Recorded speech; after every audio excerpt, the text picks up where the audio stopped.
India and the US have signed a 10-year defense framework agreement, a move that's much more than just a military deal. On October 31st, 2025, Defense Minister Rajnath Singh of India and US Secretary of War Pete Hegseth met in Kuala Lumpur and made it official. Frankly, this pact isn't just about the technical details.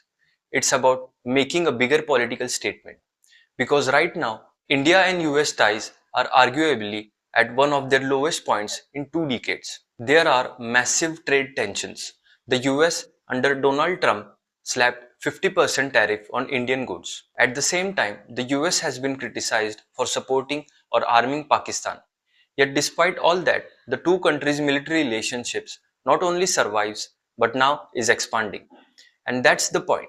Both US and India are showing that economic conflict is being kept separate from strategic cooperation.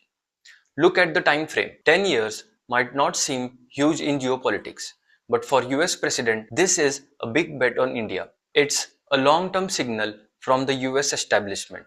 They are placing serious weight on India's role.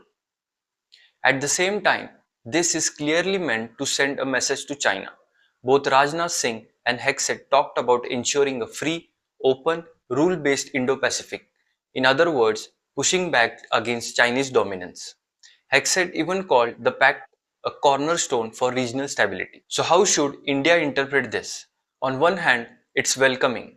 India has long wanted to diversify its military partnership, and the US fits that plan perfectly. On the other hand, there are real concerns about execution. For example, the US was supposed to supply engines for Tejas jets, but deliveries have been delayed. And although they have talked about jointly producing jet engines, there is little concrete progress yet. So yes, the fine print will matter later.